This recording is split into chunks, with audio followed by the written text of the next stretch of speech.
لیکن تجھے پتہ نہیں کہ یہ کسی ماں کا بیٹا ہے، پتہ نہیں کسی بیوی کا شوہر ہے۔ ایک ہمارے دوست ہیں، بزرگ ہیں، ان کا داماد فوت ہو گیا، نشہ کرتا تھا۔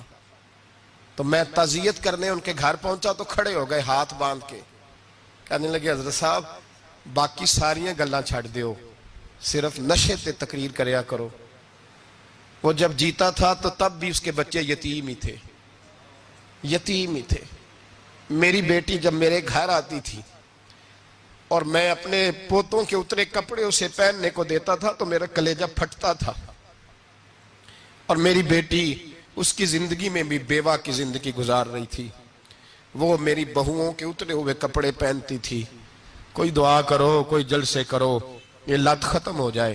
اور کہنے لگا اب میرے وہ چلا تو گیا ہے، دادا دادی اس کے پہلے کوئی نہیں، چچا ہے کوئی نہیں، جب تک تو میں زندہ ہوں ان نواسوں کو کوئی روٹی کا لقمہ، کوئی کپڑا مل جائے گا، لیکن سوچتا ہوں میں بوڑھا ہوں، مر گیا تو ان کو کوئی پوچھے گا بھی نہیں، کون ان کی خبر۔ اتنا ظلم اس قوم سے، اتنی زیادتی، اور آرام سے لکھ کر لوگ گزر گئے کہ یہ 70 لاکھ ہے، ان کا درد تو سمجھو، تکلیف تو سمجھو۔ 7 فٹ کا سونا جوان اور نشے کا عادی ہے تو کسی نالی میں پڑا ہوا ہے۔ اور میں نے کہا اس قوم کے ساتھ اس سے بڑا بھیانک مذاق کیا ہوگا۔ کوئی دانشور تھا بڑا ظالم، اس ظالم سے کوئی مشورہ لینے آیا، اس نے آ کے کہا تو بڑا ظالم ہے، بڑے کڑوے مشورے دیتا ہے، میرا ایک دشمن ہے، میں اس سے بدلہ لینا چاہتا ہوں، میرا دل کرتا ہے اس کا بچہ قتل کر دوں تاکہ وہ تڑپے۔ تو ظالم نے کہا اسے قتل نہ کر، وہ تو اس کا باپ 2-4 مہینے رو کے چپ کر جائے گا، پھر میں سخت سزا دینا چاہتا ہوں، مشورہ دے۔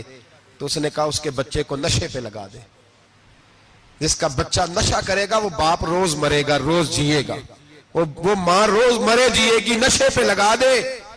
اس قوم کے ساتھ سب سے بڑا ظلم یہ ہوا کہ ملت کا جوان نشے پہ لگ گیا، ڈرگز پہ لگ گیا، اتنے تباہ حالات ہوئے کہ جوان چڑھتی جوانیاں، اماں نے کتاب دے کے بھیجا تھا، اور کالج سے واپس آئے تو نشے کے ٹیکے ہاتھوں میں پکڑے ہوئے، ٹیکے۔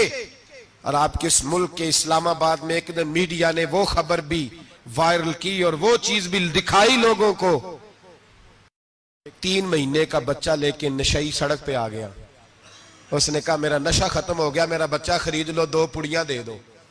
تو وہاں بیبیاں جو سن رہی تھیں وہ بھی چیخے مار کے رو رہی تھیں۔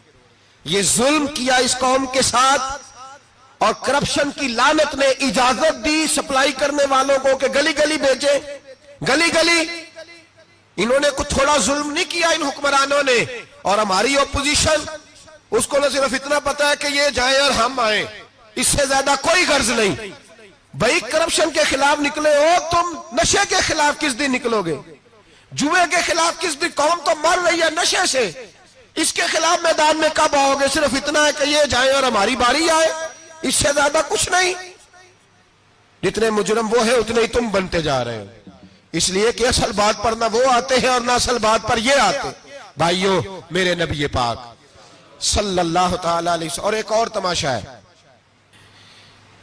یہ میرے پہ اللہ کا یہ احسان رہا، اس لیے نہیں کہ میں پرہیزگار آدمی ہوں، نیک ہوں، اس لیے نہیں، ویسے ہی اللہ بعض اوقات اسباب بناتا ہے، سبب